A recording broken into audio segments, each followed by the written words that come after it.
When we, Identify yourself. this is Mort and Marie Clark. We came here in the early 50s when Pete Menard was a very small place. Had just turned into a restaurant from a yacht club. We fell in love with the place, came for a week and was still there. And we watched an unbelievable growth not only on this island, but in the entire county. For our money, it's the finest place in the world to live. And you helped the growth. When we arrived, we crossed on the old bridge. When they first talked about new bridges, it sounded like a fairy tale, but they finally arrived. And everything that anybody ever predicted for this island has been outdone. We had a small part in developing Spring Lake Estates and love it. How we came to the island 1952. At that time there was no Key Royale, and at the end of the island was a wilderness. We used to go down on windy days. If the wind blew from the east, we could go on the beach, and if it blew from the west, we'd go on the other side because the trees were all there to protect us. And my husband and I would take box sticks with us, so if we met a snake, that we could take care of it. And I have known snakes to come up at that time in Gulf Park. A couple of them were killed there. And there was no bank. There wasn't anything there in that place. It was just the airport at Holmes Beach. But we saw it grow and to what it is today, and it is quite a change. Rosemary Harder. My husband and I and 4 children came when the old bridge was a rattling-tattling way to get here and no other bridge at all. After we came, we had 1 child named Tom. I worked for Pierre and Paula Dubra in a beauty shop for a number of years. I've enjoyed being here, and I never want to live anywhere else. Thank you. Sally Dupre, now Spadley, and I've been here for 36 years in the same house, the same telephone, same number, all these years, and I'm never going to leave here until they carry me off. All right. Another super performance on this show. Matter of fact, on this. All right. Identify yourself. What do you mean about? Identify your name, please. Oh, E.D. Wetmore and Florence Wetmore. I'm a resident on Key Royal since 1959, and I've enjoyed every minute of it, and I think this is a swell spot, and I hope you all feel the same way about it. This is Walt Alphonse, and I've been here coming to the island since 1955, and I've been all over the island. The Monkey Bar, and I used to hang out at the Monkey Bar at Bob Sheldon's, go to his New Year's parties and so on. Been wonderful. Thank you. Hi everybody, I'm Gene Carpenter. I arrived here in '64. My partner and I started the Miramar Drive-In down next to Trader Jack's is now, when the old Monkey Bar was running. And we've enjoyed every bit of it through the years, and I'm glad to be here. Have a good time, everybody. I'm Barrett Coleman. I came to Anna Maria in 1930 with my father and mother, and we bought a little place on Magnolia Avenue, and father and mother have both passed on, and I'm living alone, but I still enjoy Anna Maria. And you're associated with? I helped to organize the Rotary Memorial Church, and I was glad to see things booming in that area. Fine. Thank you very much. Okay, shall I say my name? Yes, ma'am. This is Fran Maxson. I came to the island 25.5 years ago to stay 2 weeks. Never left. I'm Josie Carter, and I came to Anna Maria when I was 6 years old. I was the 11th student in Mrs. Phelps' 6th grade one-room school. The mosquitoes stand out in my mind. I say the mosquitoes were so bad we burned the lights all day so we could see inside. They coated the screens. And I can remember walking on backs of turtles on the way to school in the morning. The wildlife was very plentiful now. We had a lot of fun with shells on the beach. And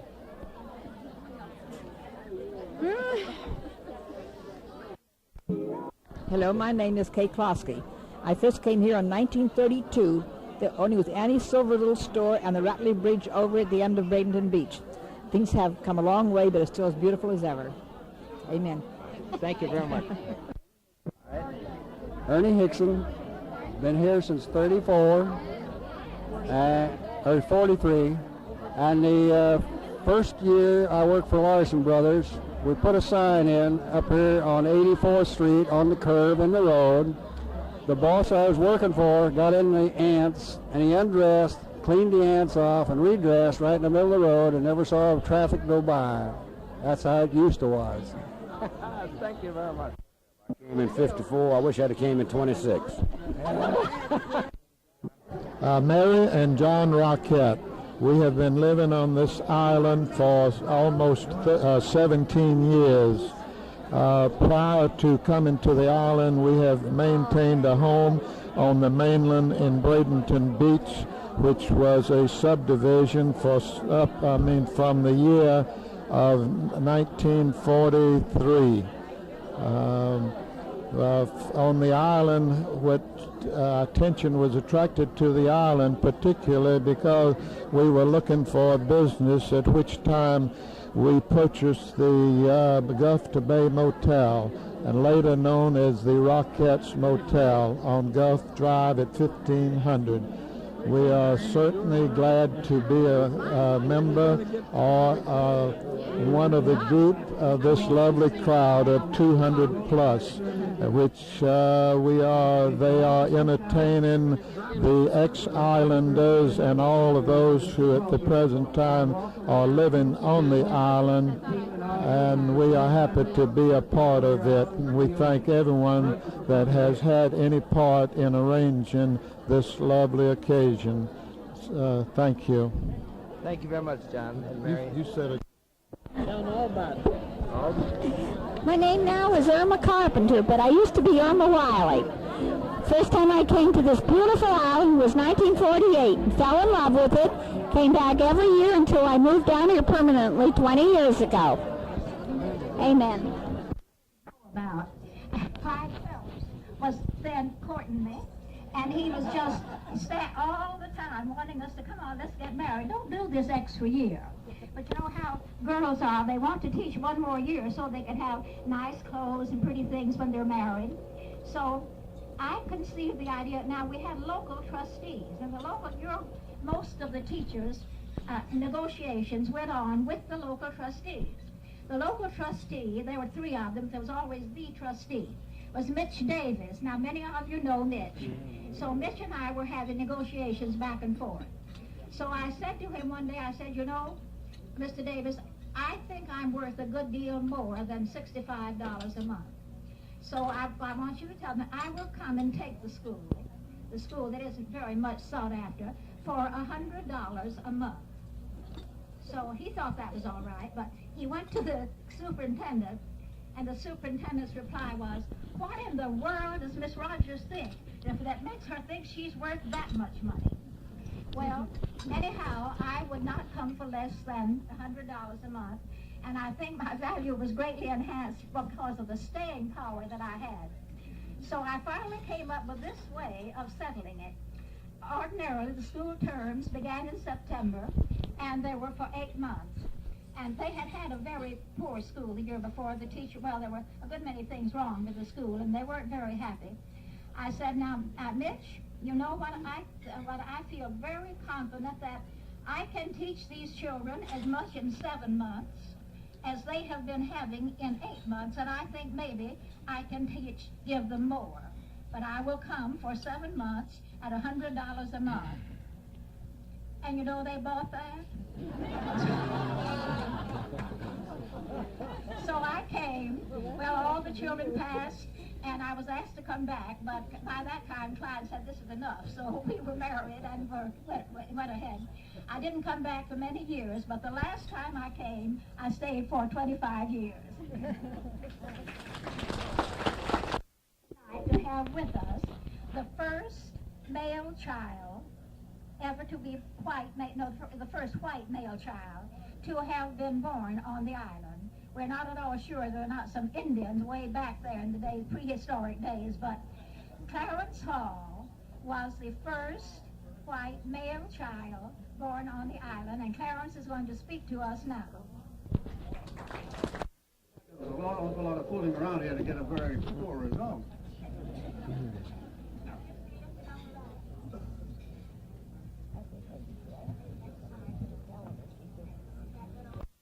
In Lena's description of her experiences in schools and schoolwork, you may or may not know it, but she is regarded around this area here as one of the real pioneers of education in this whole area.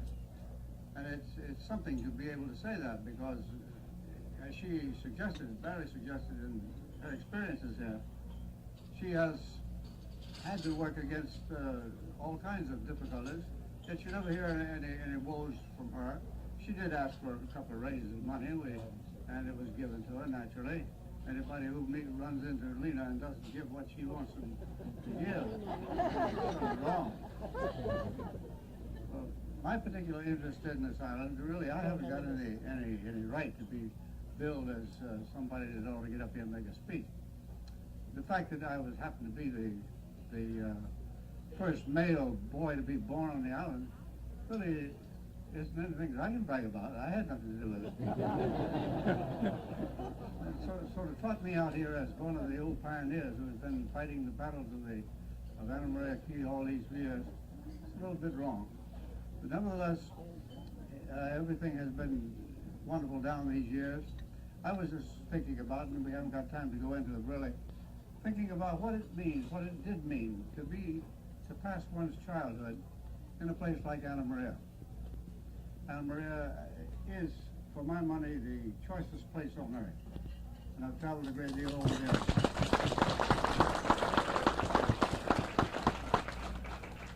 And I couldn't say enough about it, really, to give it the tributes that I feel it ought to have. To be a kid in Anna Maria in those early days, what did it mean? It meant that you had to live your own life pretty well. You had no great wealth. Your family could not provide for you like perhaps they would love to. They lived in a place that was hard to get to. There was constant difficulties of transportation. I remember my father used to go out in his little old sailboat, and that was the rickiest thing I ever saw. But he used to sail all over these waters, back and forth between the cities of this area, selling his vegetables. He had developed a garden down there on the North Point. Most of you know the North Point, do you? That was the area where my grandfather settled, where he took out his homestead. And it was from there that he was able to not only raise a family, but to start the beautification and the development of Anna Maria Island later on. I'm not going to bore you any further, but I just want to say how much I enjoyed meeting all of you, and hope we'll meet many, many times again. Thank you very much. We wish you had half an hour to talk. It's hard to cut it down like that. As I said before, I'm always interested in why people came to the island. How did they know about the island? How did they find it? Grace Alderton is going to tell how she happened to come to the island. Will you come forward, please, Grace? We lived in Norwood, which is in Cincinnati, Ohio. And in 1947, I had a sick boy. We had a sick boy. The doctor said, is it possible for you to take this boy to Bradenton Beach in Florida? The doctor was here himself one time for a lung ailment, and he healed himself. It healed him. And we couldn't afford it. We had an apartment house. So we rented a first floor apartment, our apartment, and we loaded the Jeep, station wagon and a four-wheel Jeep, and we came to Florida with two kids, the boy and the girl. And my oldest girl she's in Tampa, she's a public health nurse. We came to the island and got us a cottage on the beach, down in Bradenton Beach, and the first year I spent on the beach in the salt water and in the salt spray. We'd go to bed at night, our beds would be wet. I thought, mercy, this isn't good for Dale, but it was. Anyway, to make our story short, the kids grew up. He was 7 and Mary Chris was 6. Mary Chris sort of helped, she felt his sickness. She wasn't sick, he was the boy. That the doctor said if we didn't get him down here, he would become tubercular. He had spots that was ready to become active, and we would have to go to a dry climate. When we first came down, people that we met said, you'll never raise him. You'll never raise him. But that first year, I kept him in that salt water and in that salt spray. They went to school with Miss Phelps, and one of their first grade teachers is here tonight too, Miss Shin. And they played in the band in junior high school 3 years. They played in the band 3 years in senior high school. They graduated from high school. Dale spent 4 years and 4 months in the Marine Corps, and today he is in business for himself. Dale, will you stand? And this is the boy.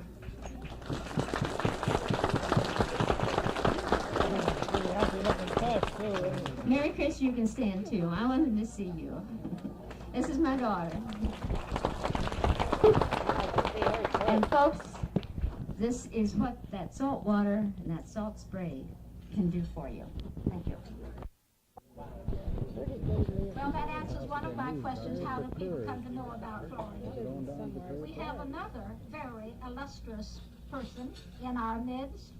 We have Anna Riles, who was the first white child ever born on Anna Maria Island.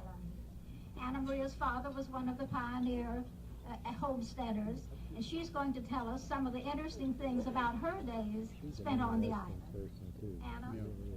I was looking at her a minute ago, thinking that was Mrs. Todd. My mother was dead. Did she die? Hi, everybody. My parents came from New Jersey to Florida in 1891, and after they had wandered around the state a while, they found Anna Maria. Well, naturally, they just settled here and took up a homestead, and this building that we are now in would be on our homestead if we still had the homestead. They built a two-story house. It was just a little northeast of the bank, the Island Bank. And from our upstairs porch, we could view the bay, the traffic going up and down on the water, and the big ships coming in the Southwest Pass. And Tampa, being the hub of South Florida at the time, was really our shopping town. And my father built a nice little cabin sloop, and we could sail back and forth to Tampa for business and shopping. And we had a horse and wagon, which gave us transportation up and down the island. The people who settled on the island had to provide everything, cleared their roads, graded any roads that needed grading, did any dredging themselves to get their boats in to their docks, build their own docks, and all that sort of thing, because there was no public facilities whatsoever. There were schooners sailing up and down the bay, and you could order freight from Tampa and have it come down. But the only telephone in the whole in the whole area here was at Cortez. One telephone that was strung on mostly on pine trees from Bradenton by my Uncle Rurik Cobb and a man named Leffingwell that lived on the island for years. And the post office was at first the post office was right across the bay at John Stone's house on the end of their dock. And then it was moved to Cortez. There were 2 grocery stores later that in Cortez along the shore where we could go, and we sailed there. Or my mother rowed it. It was 3 miles down and 3 miles back, but she was good at rowing a boat. And if she wanted to, she always had a big garden and raised string beans and all kinds of things, and we'd help her pick them. And if my father was not at home, she just put the hampers of beans in the rowboat and row out and stop the steamer right out there. And they'd take it aboard and take it to Tampa. Then they'd bring the money back down and put it in the grocery store at Cortez, and that's where Mama would collect it. It was a hard life, but it was a very happy life. The beach was long and beautiful and no growings on it, a pure white beach and a beautiful gulf. And we had this light, small horse and light wagon. And the bluff was about 3 feet high along here. And we had to cut a road down through the bluff to get the wagon and horse down onto the beach. And then we could go trailing up and down the beach, you know, and pick up shells. And shells came in tons on that beach. After a storm, you could see just banks of the Minostrombus and all kinds of beautiful shells. And we shipped barrels of shells to the Smithsonian Institution. And my mother's uncle spent winters with us, and he was very interested in that and helped with the shell business. And shell business, I say, just the picking up. It wasn't a business, it was a fun thing. One time when we had gone to Tampa, to the county fair, the Hillsborough County Fair, which was a big thing in South Florida, Tampa being the hub of this section of the state, we were coming back from a couple of days up there, and in our sloop, sailing along, the wind was very light, we were moving slowly, and we saw, as we were approaching School Island Bar, now that is Key Royal now, we could see a great flock of birds on the water, just thousands of ducks of several kinds, pelicans, cormorants, and loons and other birds. And these, you could hear a murmur of the birds talking. Ducks talk a lot when they are feeding and resting on the water. And as we approached them, we could hear this murmur constantly until a loon gave out his wild, hysterical cry, and then there was absolute silence for, about a minute. And then the chatter started up again. My father made the remark that the birds were feeding on a school of minnows. The pelicans would rise from the water now and then and dive back into the bay. And he said that they were after the larger fish that also were feeding on the minnows. When we came to this flock of birds, very few of them took to the air. They just swam away a little ways and let us go right through. And after we had gone through, we were in water that was not grassy on the bottom of the bay, and we could see the white sand at the bottom. And it was about 8 or 10 feet of water. And we kids wanted to go into the bay and swimming, jump overboard. So Papa said, all right, you can go. But my mother put in her word. My older sister and brother, Maisie and Louis, yes, they could go in, but I was too little. I couldn't go in. Well, Papa settled that then. He said she can swim and she can go in. So we didn't have any bathing suits with us at the time, so we stripped down to our panties and dove overboard. Papa trailed 2 ropes behind us from the stern of the boat so that we could catch hold of those if we wanted to. And it felt wonderful. All that nice water. That it wasn't cold yet. That was in the early fall. And no cold air had come yet to cool the bay, and it felt great. Well, a few minutes later, we reached our dock, and tied up our boat and was greeted by Captain John R. Jones, another homesteader on the island, a grand neighbor, who had taken care of our horse and chickens while we were gone. I think that's the end of my story. Sometime when these people, these wonderful pioneers, have a lot longer time to speak. Now, this concludes the first part of our program, and then we will convene again at 9 o'clock, and we have 30 minutes more and some other very interesting speakers. Have fun in the intermission, but please come back around 9 o'clock so we can hear the other people speak. I have been given a few requests or a few things that people would like to have me mention. But this one, of course, I didn't have to have reminder. But I do want to say thank you so very much for all of this whole room full of people, to the Yacht Club and all of their helpers who worked so hard and so long and gave us such a beautiful party. Give them a hand.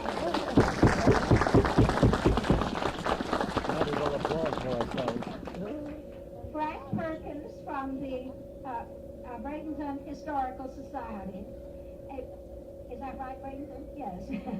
Has asked that if any of you have old pictures of the island, he would like so much to have them. They take them at the Historical Society, have prints made of them, and return your original to you in the same condition in which you lent them. I know that's true because we've had a good many there. But they say they don't have enough of the island pictures. Please look among your pictures. Be sure you look at the pictures around on the walls. I'm sure there are many that are interesting. I think those are the main things that I've been asked to announce. And the second half of our program will now begin. And Doc Whitaker, who knows the bays around this area probably better than anyone else does, is going to talk to you about our bays. Doc Whitaker. Hear me? Yes, keep right on talking. I'd be told to have a voice like a foghorn anyway.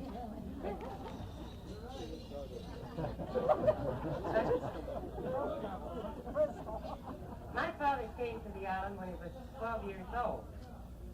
To Grubtown met us on his uncle's farm on School Key, known today as Key Royal. And he came here with his, to work for his uncle Samuel Cobb, who was one of the first homesteaders, as you know, on Anna Maria. And my first awareness, I guess you'd call it, of the island was when we lived on a houseboat. It was moored just a little bit to the north of Cobb Marine Ways, and our backyard was the base flats of Tampa Bay, grass flats of Tampa Bay. So we set off the back porch and was in the bay. And my brother and I spent all our time in the 8 years that we lived there doing just that, just plowing and poking around the bay.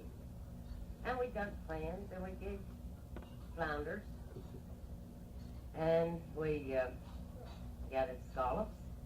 And all this time we were sliding our feet and nudging the stingrays out of the way.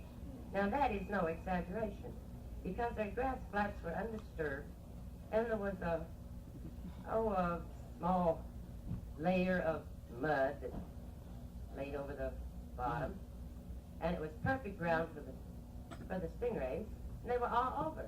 They literally took over the bottom of the bay. And anyway, it wasn't long before we had a thriving business going of selling scallops. We get out there on one tide and bring in maybe a quart of scallops apiece, sometimes 3 quarts between us. And these scallops never were put in a refrigerator. We didn't have refrigeration anyway.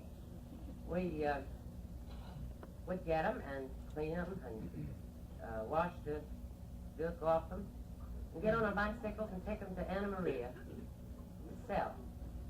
And we did this every day. And we got 50 cents a quart for them, which was a lot of money in those days, especially for a bunch of kids, because we weren't probably any more than 7 or 8 years old. And of course, today there's no scallops out there. This is the sad part. And there's very few flounders out there. You can spend an afternoon and not see a flounder. You might see 2 or 3 stingrays. And in some strange way, this may sound very stupid, and it might sound strange to all of you, that I actually miss that old stingray out there. I do. It was a part of our way of life and of growing up here. It was just as much a part of it, those old stingrays were, as the gopher that roamed the prairie, or the rattlesnake that you encountered every day of your life, or the water snakes who crawled around the mangrove roots and hung in the branches of the mangroves and dropped in your boat and even crawled in your house. Now these were snakes that were harmless, and nobody paid any attention to them. Just like the stingray, you didn't pay any attention to him either. He was always there. And when you go out in the bay, you wouldn't have to stop and say, well, today I have to slide my feet. You didn't say that. You just did it. It was as automatic as breathing, something you just always did.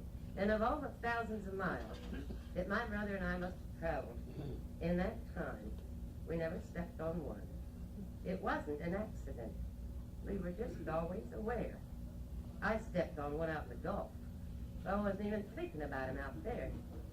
But anyway, in closing, I'd like to say that the lure of the grass flats is something that I never outgrew. I still like to go out there, walk around, poke around in the bay. And those years were some of the best years of my life. Was right out there in my backyard of Tampa Bay.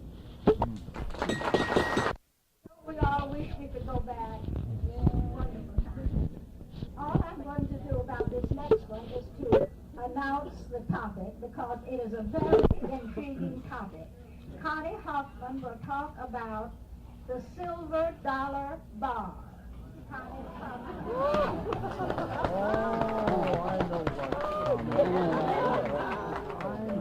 I want to tell you what the silver dollar bar used to be. It was Todd's. And Mr.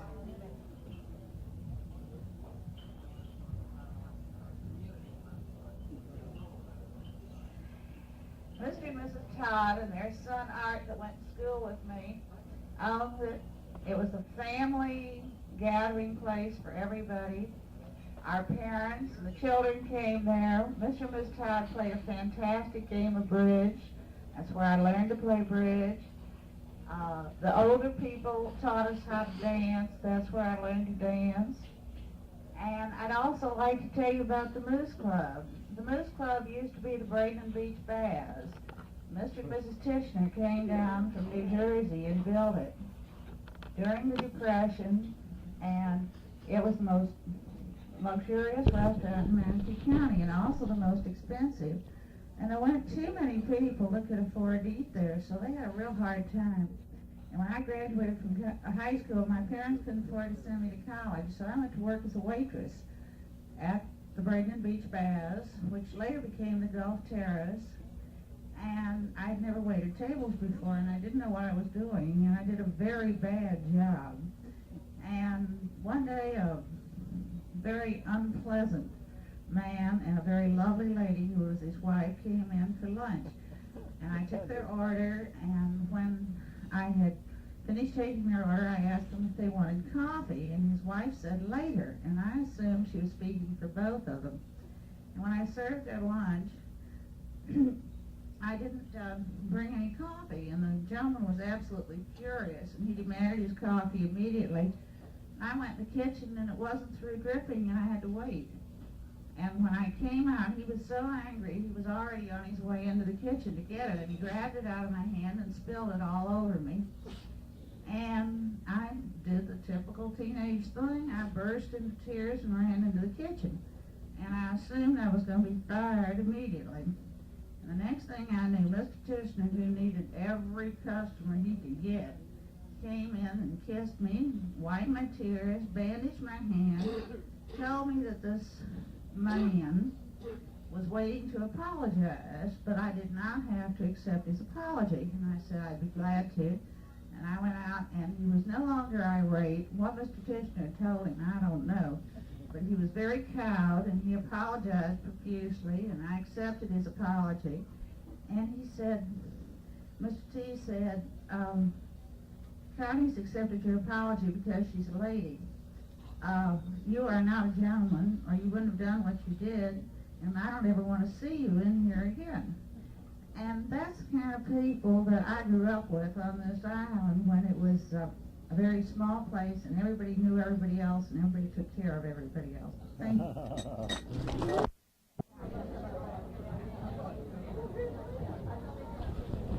Well, the more you hear about the early days on the island, the more I think we'd all like to go back and live some of them too. Wyatt Blasingame is a nationally known writer, the author of more than 600 stories and articles, 4 adult novels, and more than 40 books for young readers. Wyatt Blasingame will be our next speaker. Didn't ask me how I got here, but I'll tell you anyway. I've always thought that this island had some kind of magnetic attraction for nuts. It does. The one thing that, you know, anybody who gets here knows very quickly whether they're going to like this place or not. It doesn't take long. And those who like it have, I think, one thing in common. They're all a little odd. Years ago, I wrote a short story in which I said that if you unscrewed a screwball anywhere in the United States, blindfolded him, revolved him twice, and turned him loose, he'd wind up on Anna Maria. But I'd lived here 10 years by then. Everybody knew I wrote for a living. Nobody ever read the thing I wrote. That story hadn't been on the stands 3 days before everybody on the island had read it and sent copies to their friends up north, bragging about who they were.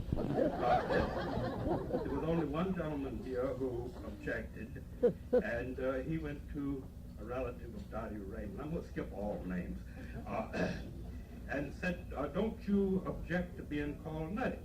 And she said, hell no, I'm as crazy as anybody else on this.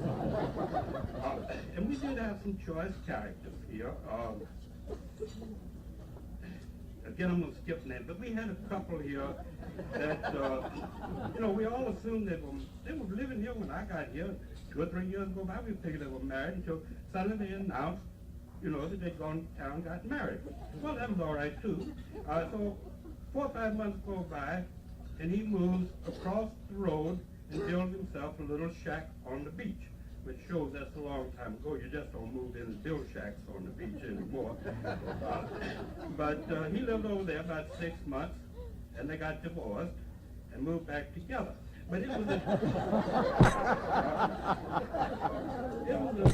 a rather tempestuous relationship all the way along. I remember up at the old pavilion, which is now the Sandball Pavilion Pavilion. But anyway, we had a ping pong game that went on there like poker in the Navy. You know, it just went on for years. Just everybody, whoever Dottie's brother played most because he beat everybody, and the winner kept playing.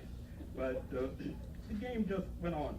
So one night we were all playing in there, and the door on the roadside banged open, and this character came tearing across the old beach door. Well, so we went back to playing ping pong. A few minutes later, here came his wife. I don't know whether she's married at that time or not, but with a butcher knife. Boom! Out the other door. We never did see him again that night. But we saw him later, and so obviously she didn't catch him. But she was the same lady, Lena mentioned, I think there was one telephone on the island, but there were 3 telephones on the island at this time. There was one down in Brandon Beach, and Alec Carlton had one, and there was one up at the old pavilion. Well, this lady came in, and we had punch boards legal at that time, and she looked down, paid $10, $5, $3. She said, "To pay all that?" Pete Benio ran it. She said, "Yeah, I paid that." But she said, "I'm going to punch it out. Don't believe it. I'm going to punch it out. I'm going to win all this money." He said, "Now look, if you punch it all out, you're going to lose money." She wouldn't believe it. She punched it all out, and she lost money. So she goes over to the telephone, waving this up, and calls the sheriff, probably Roy Baden. Holding up, waving the punch board in front of the telephone as evidence. He didn't come out. But she went out and buried the punch board under the palm tree as evidence. I don't know whether Roy ever got here or not. But we had a lot of good people. On Dottie there, we were talking about scallops. She and our brother Steve took me out here in the bay. And I caught my share of scallops. We're sitting there, and Steve is opening scallops. He's got a quart open. Dottie's got almost a quart. I got that much in the bottom of a half a pint. Both thumbs cut off, bleeding. It's changed. They aren't be glad that some of them not stayed. Our last speaker, Clyde Phelps, is the island authority on plants and animals. I tell him that every time he opens the door, there's somebody waiting on the other side to pick his brains, and he's always generous with them. But he loves every animal and every plant. But sometimes he has very odd experiences with animals. He's going to tell you one of these now.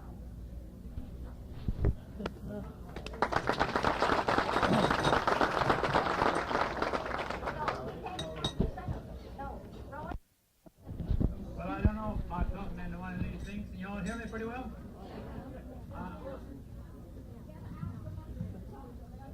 Get your mouth right up to it. Doc Whitaker's talk reminded me of talking about the stingarees and the flounders. I had a friend that used to claim he could step on a flounder, and hold him and then pick him up. Well, that worked pretty well until one day he stepped on a stingray, and after that he couldn't pick up the flounder so well. Well, this story about, I'm going to tell you a little experience I had about a gator, and it's kind of a long story, and I expect some of you have heard it twice already, so if you want to leave and look at television or something, it's all right with me. But anyhow, it was in the summer of 1929.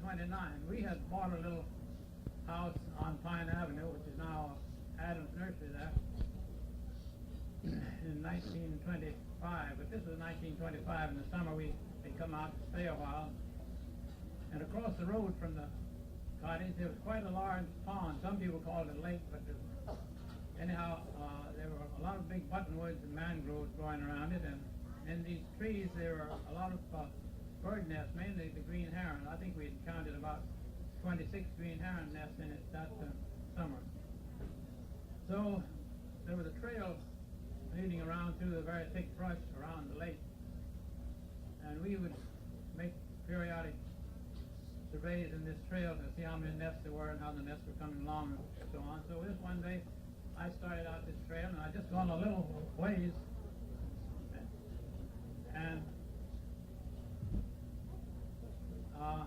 here was quite a large alligator lying across the trail. Well, of course, I'm a Florida cracker, and I was used to alligators, and I thought nothing of it, really. But I had a little stick in my hand, and this one didn't seem to move. They generally move off if they saw you coming, but anyhow, I went up, got up pretty close, and he was stretched right across the trail. And I hit at him with this little stick, broke the stick, and instead of moving off, while this gator kind of stood up on his hind legs and opened his mouth and blew at me, like the big gators do, when they're mad. And, well, I thought that was a little odd, but I wasn't going to let a little gator bluff me. So I got me a little bigger stick, and I hit at him again. Well, this time, he not only opened his mouth, but he started after me. Well, I took off, headed to one of these big buttonwood trees, as fast as I could, and the gator right after me. Well, First thing I knew, I was up the tree and the gator came out and shot it. We thought he'd killed him, but we started dragging it out by the tail, and I looked, and the gator was hanging on with its front feet. So I said, look here, Bill, you better shoot this thing again. So he shot it again. That was the end of it. Really killed it that time. Yeah, and then I could come down the tree. So I was very glad to do it. We dragged the gator out and skinned it. Well, you might wonder why this gator was so aggressive. And so a day or two later, we went exploring around there and found that it had a nest there. So I guess the poor old gal was just trying to defend her nest. I wouldn't have bothered her. She hadn't bothered me, but we couldn't get along. So that's my alligator story. It was a lot of fun, but it wasn't a bit of fun for me. I know when I started, I had to go across the little footbridge there, and when these people said, that man out there is hollering for help, and I think he needs help.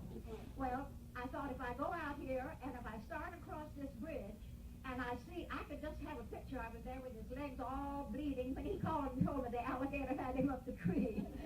But I had to go across the little bridge anyway, and I didn't faint and fall in the water like I was afraid I would. But it really was quite an experience.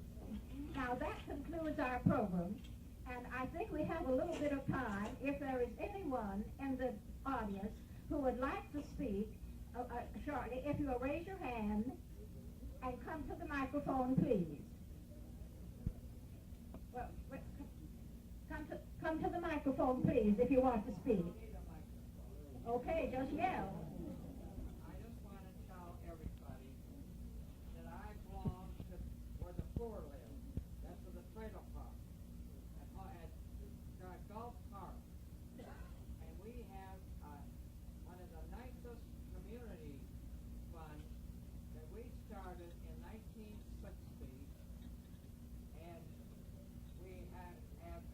we rate every trailer $4 a year for this, and we take care of all the Heart Fund, the Cancer Fund, and the different funds. We have 5 of them, so we send money to all those funds. And I think that the trailer park is a wonderful place, and we've been there ever since for 100 years.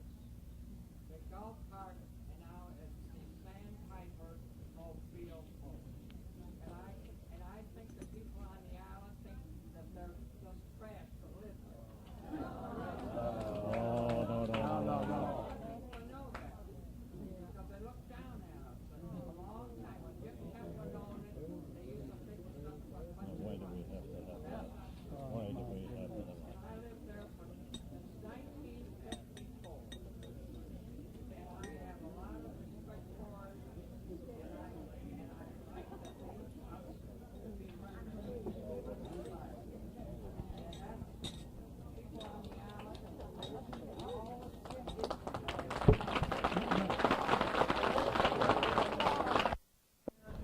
Break it up. Break it up. Open the ball. That's what I. Come on, break it up. Break it up. Everybody to know that. And tonight, I came here because I wanted to see, I wanted to be all nice people, and I come in here since 1954. And when I crossed over on that rickety bridge, that whole street, I mean, What was it, Fred? and I thought I was in a terrible place. I was afraid the car was going to fall in the water.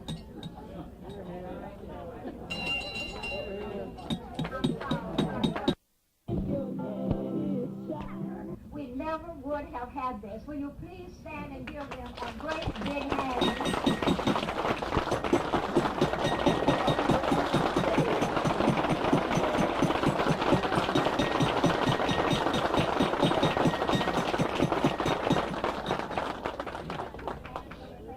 Just when I wanted to get up and talk.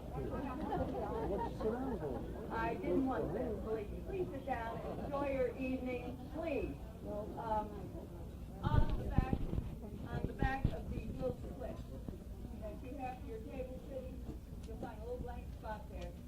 I'd like very much for you to write down any comments, criticisms, suggestions, anything.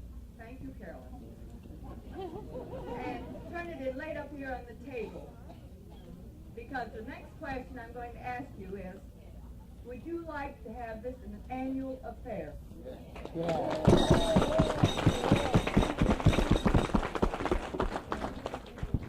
Those on the negative, please respond. Georgie takes it, I guess. And before I forget it, this is the most, I'm going to get loud and clear here. This is the most important thing. I've been introduced, my mother has, but this thing would not have gone if it hadn't been for the Island Kiwanis, Dr. Ray Green, Mr. Salt, Mr. Flanagan, Mr. Phelps. Thank you, because my mind is not going right now. I've had names going right this way all night long. Andy Rasmussen, Peggy Holmes Quadrier. Who am I missing? Carolyn Norwood. What would we have done without her and the Islanders? Thank you. But a lot of people have done this. I know I've got to sit down, but thank you all. You did it. You came. Beachcomber, yes. But what made the dinner was you all coming, and thank you again.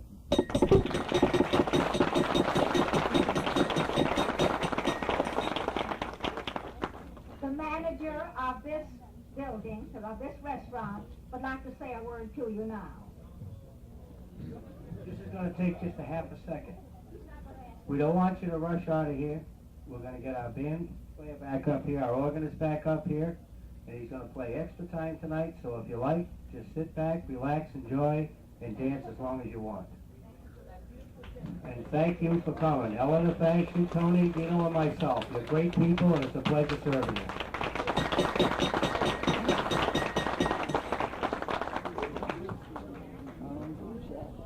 I think that is all I have been asked to say. So from now on, you are on your own. Great dear deal of gratitude to Lena Phelps for the job she has done here tonight. That's something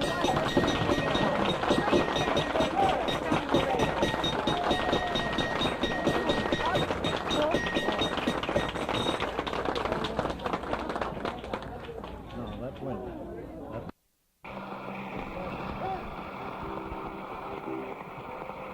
Delighted to have you here.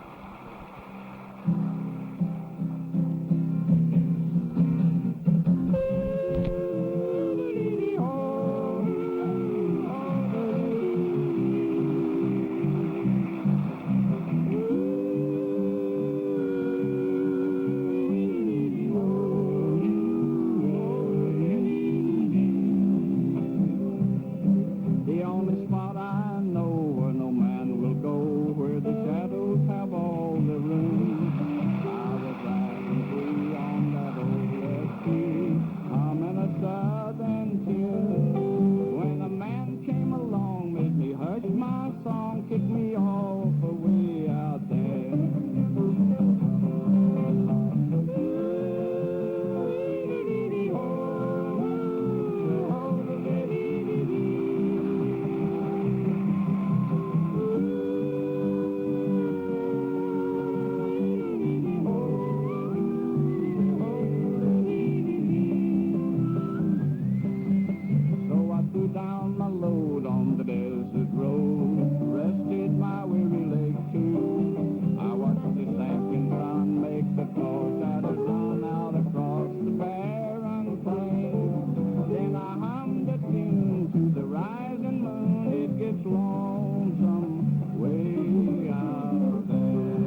Now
Simon Crutchfield's grave was written by Damon Black for us.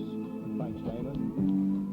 Well, I remember very well a tale my daddy used to tell about old Simon Crutchfield and a friend. Now Mary was his pretty wife, and they loved every breath of life before they took old Riley Harper in. Now Simon plowed and worked the fields, and Mary cooked their meals, while Riley kept an eye out on the clay. Still no one knows just when this episode came to an end. They only knew of Simon Crutchfield's grave. Mary Crutch, Mary, you should be ashamed. Get on your knees and pray your soul be saved. Riley Harper, if the devil is to blame, why can't you drive by Simon Crutchfield's grave?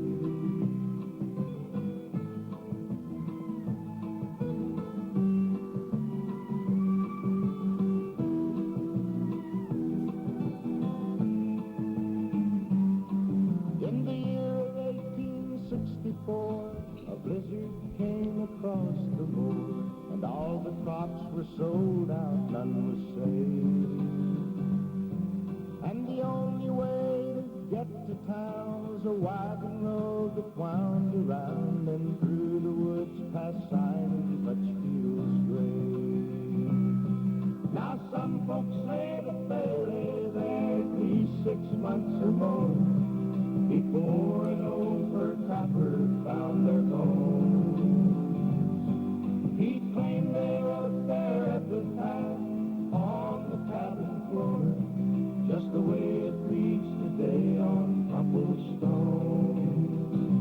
Mary Crutch, Mary, here lies Mary Crutchfield, 'cause she betrayed the love that Simon gave.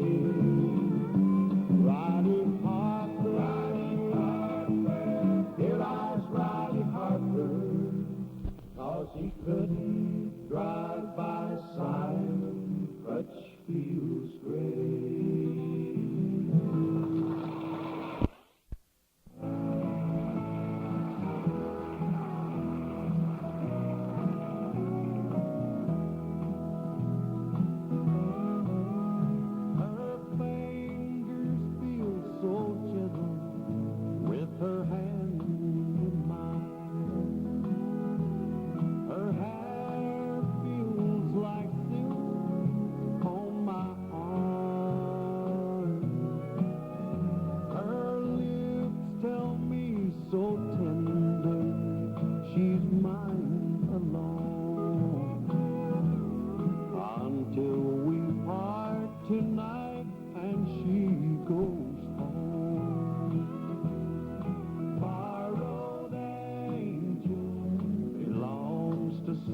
South Street.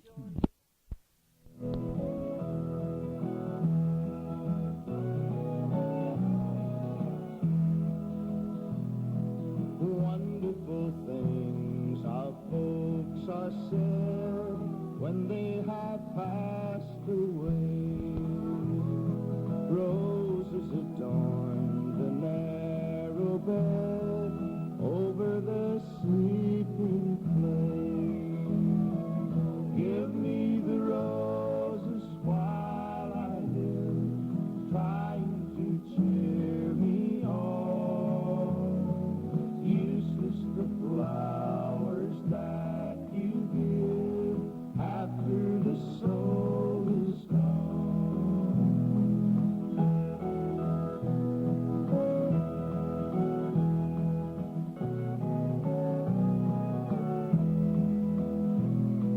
Faults are forgiven when folks lie cold in the narrow bay.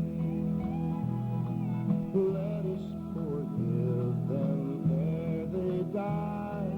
Now should the words be said, give me the roses while I live, trying to cheer me on. Useless the flowers that you give after the soul is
almost okay.